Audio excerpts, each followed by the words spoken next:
Well, thank you, Russ. We really appreciate it. Dan Beer, how are you doing? Real good, man. Real good. Well, thanks for being on today. We really appreciate it. Now, if you don't know Dan, he is a listing machine, number one market share for listings in San Diego County since 2016. That's why when we had the chance at Elevate Coaching to have Dan do listing mastery, we jumped at the chance. So we asked him to come here today to continue this conversation about how we make the adjustments for what's going on in the industry right now. Well, one of the ways that you always make sure that you're dominant in the industry is to take listings, and Dan, you're a master of it. Can you share a little bit about your journey to get where you are?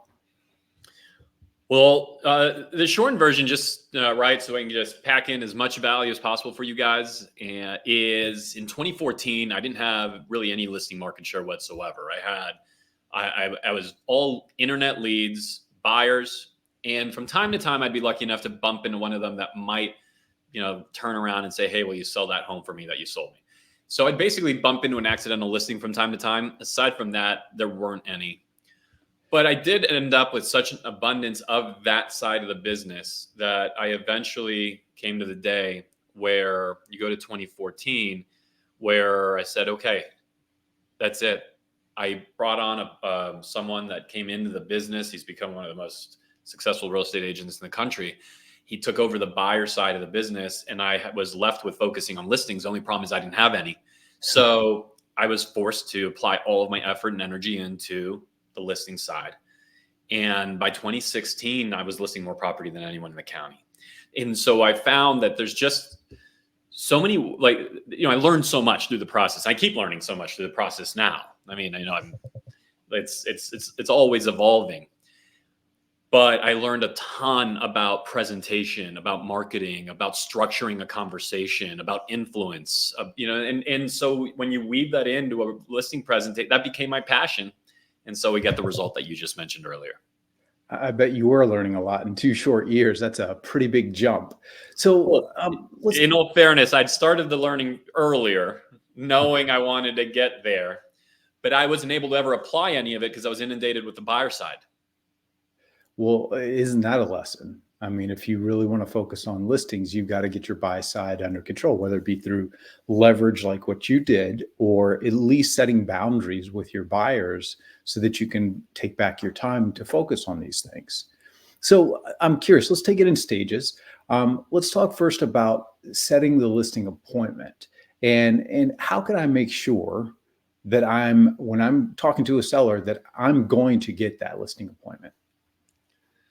So if you're talking to a seller, you're looking to get a listing appointment. I mean, from my point of view, right, like my experience is the problem with all lead generation is, to me, it's never really about what's going on there, but rather the way you enhance your probability of being successful in the appointment itself, or in the appointment setting process itself, is really what have you been doing previously? I mean, there's a reason why, some people think this type of lead is great and other people think that lead stinks, right? Whether it be a portal lead, an internet lead, an open house lead,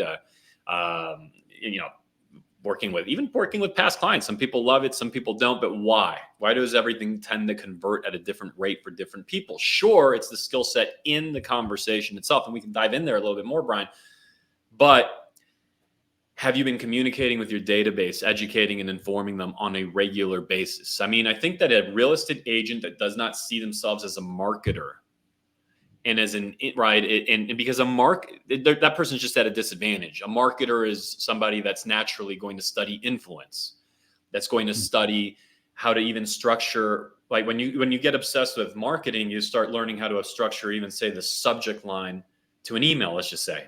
Well, doesn't every conversation with a seller also have a subject line? Meaning, what's coming out of your mouth? How are you presenting yourself? How are you differentiating yourself? Which really becomes the entire game. Because are they talking to you and you're just one of many other agents and they could pick you, pick the other, and it's almost the same? Or have you done a purposeful job of differentiating yourself so that there's the pack and then there's you with very clearly differentiated value? And so great point. I don't know if I answered your question at all, so I'll let you restate it, or if that, or if what I just said takes you in a different direction. But that I think here's the problem with everything I just said. If I'm thinking about myself in your shoes, guys, listening to me speak, is that that's easy to listen to and be like, oh, that makes sense. But there's a lot there. Like, go unpack that.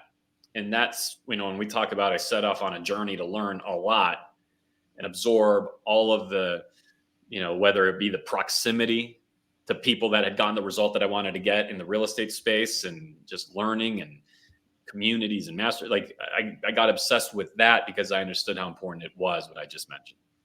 And I'm curious. So, I mean, again, number one listing market share in your county, San Diego, which is not an easy county to be number one in. So, what does it take in terms of lead generation? How are you generating those listing leads? So,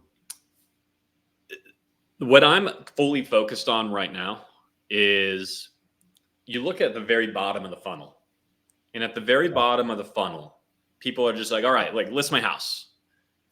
Well, how do you get there? And especially on the listing side. So to get there on the listing side, there's not a terribly huge amount of ways to meet a person at that moment. Now, it might look like there's agents that, well, you've always got listings dropping. Yes, but what you're not seeing, right? Like, it's like the 10,000 foul shots Michael Jordan took that you never saw, or whatever, right? Like, what you're not seeing is I've been actually nurturing, adding value to, and communicating with this person for a long time. And it always looks like something's dropping. Because if we go to the bottom of the funnel, buyer or seller side, I mean, those leads are unbelievably expensive. You talk radio, billboard, TV, yeah, that'll drop a right now seller for you. You're probably paying $2,000 to $3,000 a lead. You look at the bottom of the funnel on the buyer side, say a portal lead that might have been $100 a lead just a few short years ago. So many people ravenously fighting for for those few leads, that the value of that same lead now will sell for about $1,000. Some markets $700, some markets $1,500. In any case, it's certainly not the $50 to $70, the $75 to $100 that it used to be. So my focus, Bryon, is how do we move up funnel? How do we get up funnel just a little bit to where we're meeting people in the consideration and research stage, where what they're literally looking for is a thought leader, where they're looking to be informed. You go up there, you can acquire, those leads are much less expensive. So you're going maybe now from a couple $1,000 a lead to $15, or so there's just dramatically less expensive. And if we can generate more of those leads in an abundance, bring them into the database, now we can basically brand build for virtually free, because now we can call, now we can text, now we can email. We could also pull them into a social audience, serve ads. So some of those things have costs, but they're like pennies type of costs. Comparatively speaking, yeah. And so that's kind of where that's what my lead generation strategy is. And the oldest form of that I've been known for was my home selling workshops. And I remember the first time I did a home selling workshop where, gosh, man, I mean, my first thought was, hey, well, I'm not listing appointments all the time. This is, what if I did a listing appointment to 20 people at once? Now get 20 listings. So I do my first presentation, my first home selling workshop. This was just fun because it was a little bit of a wake up call. I didn't realize at the time, Bryon, that I'd moved up funnel. I thought I was at a listing presentation with 20 people. So what happened was I'd done presenting. I felt I did really well. And I'm like, all right, bring on the listings, right? I don't remember. Here's 20 listing agreements. Everybody sign all at once. I got one or two.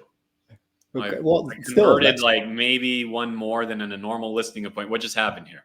What I didn't understand is that most of those people, if they were ready to go, they would have actually been at a listing at their kitchen table with an agent. All right. But what happened was I found them at the consideration research stage, but I became their thought leader. They invested their time. Think about leads investing themselves in you. They invested their time, about an hour and a half, maybe 2 hours with the drives, to come and sit with me, to hear me, to get into my world, to have me market to them now. Some of them for a year, for 2 years, 3 years, 4 years, and they all drop at different times. Not that all 20 convert, but they drop at different times along the way. So that was the earliest form of that. I think earlier you did ask me, in a conversation where, okay, you're engaged and now it's set the appointment. How do you get the appointment? Right. And what you have to do is be conscious of something, guys. All right. If I could like share, like if this was the last interaction that we had around sales, I'd want you to remember this, that every effective presentation, and yes, your call to set the appointment, even though it might be a 2, 3, 4, 6 minute call, whatever it might, that's a presentation. The listing appointment might be an hour long. That's a presentation. But even that call is a presentation. And the way you structure presentation is to open a loop in their mind, expose a gap that they recognize as true, that they can, and I'll elaborate. I'll give you a methodology for it, that they recognize as, okay, I see that gap. I recognize that's true. In fact, if I didn't experience it, I know someone that did, or multiple people who have. So there's an inherent truth to what Dan is saying, exposing, and well, I might need him to guide me through this now because I need him to solve it. Or at least I need to have more of a conversation about this, right? And we get to we get to where they need to meet with you. There's other things to talk about. Of course, you can close out the conversation with a trial close and all those sorts of things. But a lot of people teach those things. I love this psychological buildup of why they must meet with you. And the framework, it's a very simple framework. It's actually the furthest thing from being complicated or even like, I'm going second grade level here. But I've found that in conversations around sales, marketing, second grade is really effective. Yeah. In fact, if you're because I'll stay here, otherwise I'm gonna go off into space here in a moment. But if you bring me back to that concept, I'll tell you a quick story around that. But you cannot. The more complicated something is, the less. It just becomes harder to sell it, even if it's better. But anyway. Yeah, I used to have a mentor who would say, "Put that on a bumper sticker," because most people, or explain it to a 6-year-old, is another thing he would always say, and that's because if you can't say it to that level, then you don't know it that well. That's right. That's right. And there's a challenge as your process and the way you list homes, the way you serve customers gets better and better, and you're adding. The biggest challenge is how do you keep a third or second grade explanation to it. And so you actually becomes harder to sell the better thing. Coming back here then, this very simple framework on how do you build that curiosity loop that they must satisfy with a meeting with you. Yeah. Is that just think about our industry. I mean, it's not terribly complicated to get a license. No. So what happens is everyone gets their license after relatively little effort, especially, let's not sugarcoat this thing. Very little effort relative to the potential rewards that are here. And you show up on day one, and it turns out that the licensing process had nothing to do with the business. And so you start looking around. And a lot of people started off in traditional environments, not in an environment like this. So you look around and, at the 10, 15, 20 people that show up to your branch or whatever it might be. And you start copying what the top producer there did, who might not really be a top producer, but he's the top producer. She's the top producer there. Anyway, you start copying what they're doing, but how did they get to do what they're doing? Well, they went through as little effort as you did to get your license. They went through the same, and they're copying the people before them. And so what happens is you have this industry that's so largely commoditized and everyone doing the same things, saying the same things, recommending the same, that they can't help but have a very simple, I take photos, I put them on the market, I wait for an offer, I sell the house.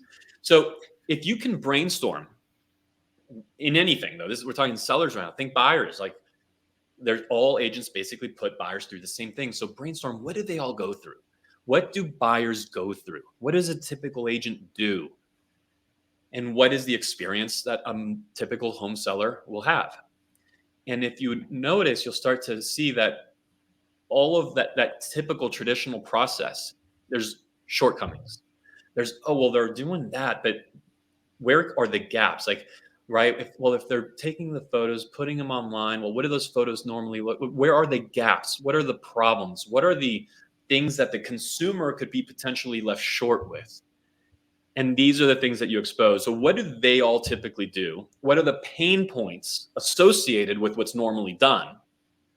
And then your job is to have the solution, a process that solves for that pain. On the appointment setting call, of course, you're going to open that. You're going to give them just enough to see that you really do have a system, a process to solve for it. And then the magic in where, marketing meets being a great listing agent, because being a great marketer makes the appointment better and easier, is you might in that process find that you actually might be doing some of the steps. Maybe you have enhancements, but you actually might do some things that some other agents do as well.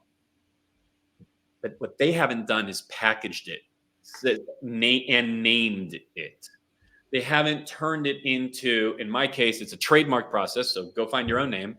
But I'm giving you, that's not the point. Point is, do what I did. Mine is the 5-day blitz federal trademark.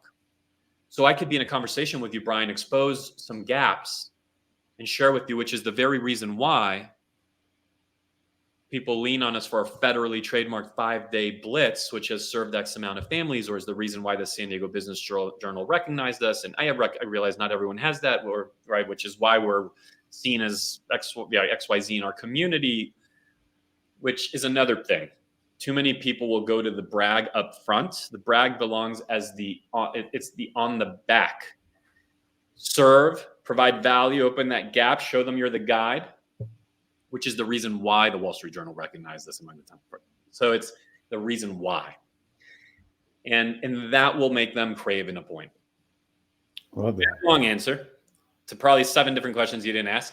But There's I hope that's 10 helpful. more that I want to ask now. That's awesome. Yeah, I've often said, I had a friend of mine, actually he's in your market. He talks about his listing marketing, and it's nothing that other agents don't do. It's just the way in which he talks about it it blows people out of the water, because it sounds like something unique. And there may be great things that you can do that are unique in your listing marketing, but how do you package it is really the question. So I love the 5-day blitz. That's awesome. So let's keep going in this conversation. So we've done a great job, right? We've convinced them of our value. We've convinced them that we are differentiated from other agents in the market, and we have a process that works. And I love your instead of just bragging about it, use that brag as proof of success of the concept that you've just turned them on to. So going forward, for your listing appointments, what's the number one way that you make sure that you're going to be the only one that they ever interview? I don't know that I have an answer to that. I mean, just quite frankly, I compete all the time. Compete all the time. It wasn't always that way. But as the market has become tighter and tighter and tighter, now that'll change again. But the ways that you would want to set yourself up for when we don't. Okay, so when I say we compete all the time, I don't have percentages for you. Certainly there's the times we don't. I would like to believe that when we're competing with 2, other people are competing with 6. So how do you reduce that? I think that could be a good enough goal for this marketplace right now. So I think it has a lot to do with a lot of the themes that we've been discussing, quite frankly. So, and so I'll avoid being redundant, but they have to be assured that I want to assume they've been talking to people. I mean, look, if it's my sphere of influence, my past client, but if it's a stranger, I want to assume that they've been talking to people. And so you want to understand some of the language that realtors use. For example, I know that realtors use the word comps all the time. I know that if they've already maybe met with somebody, or they have memory of having met with somebody, I know that that agent probably spent the vast majority of the time at that listing presentation just talking about the comps. And so I'll demonize the competition without ever speaking poorly on anybody ever. And that's tremendously important. I hope you guys replay that a few times. Don't ever, no matter what, ever. But what is totally okay, completely above board, is I would say, for me, one of the signals that somebody is not terribly, it is on the newer side. And it might not be that they're on the newer side in years, but on the newer side in true meaningful experiences, that they tend to use the word comps a lot, Bryon. The comps, the comps, the comps, which is another way of saying price per square foot. And let's just slow down for a moment. If all that mattered were the comps, the price per foot, wouldn't by definition the market literally never change? Ever. So clearly there's so much more that matters. But when you don't have a way of getting every buyer to fight against the marketplace of buyers, then guess who they're going to focus on? It's going to be on you. It'll be a buy. So typically you have a buyer fighting. So we're back. I'm just giving you another taste of a dialogue that I like to have. But the answer to your question would be that, again, we're right back to, do you understand what they're normally hearing from people, and do you differentiate it? I don't know if it'd be appropriate for me to give you an EXP example. Please. Right? A rev share example. I might talk to somebody and I say, look, well, what do I know? I know they've probably been promised riches and to like retire by next weekend and never work again by somebody. Yeah, sounds right. Well, so I'm going to have the opposite conversation. I'd love for you to join us if you never saw a penny of revenue share ever. Well, what do you mean? So I'm just going to speak truth to them. And we'll get into a dialogue about how that revenue share, all it is it's just simply the incentive of why we should help each other at the deepest level. But in the only thing that matters, Bryon, in our core business, in our just being better realtors, selling more homes. And as we sell more homes and we collaborate with one another to do so, that tends to attract people like-minded who also want to sell more homes. And then what happens is that attracts, right, because it attracts people like that, the actual mastermind, the collaboration strengthens. We all do better. More people are attracted. It's funny how we end up getting more of those rewards that some people are looking for. But I'm not going to be the guy that sits here and tells you you're not going to, you're going to retire by next week, never work again, sail off into the sunset. That's nonsense. I don't know what you're going to do in that. But I do know we're going to help you sell houses because we're going to show up for it. So what is the conversation they're all having? And I'm going to demonize it in a very elegant, polite, okay, above board, ethical, moral way. And that in the amount of times, Dan, thank God. If I had one more person tell me about how I would retire, I'm going to thank you for just speaking normal to me. Thank you. And so that's how you reduce competition, which is the heart of your question. Yeah, I think that's probably also how you set yourself up to take the listing under the terms and conditions and price that you need to take the listing, right? Well, there's all of them, but if they bought into you and your program, they don't have a lot of options suddenly. It goes from in San Diego, goes from 26,000 to very few. And I'm probably the only one of the few they know.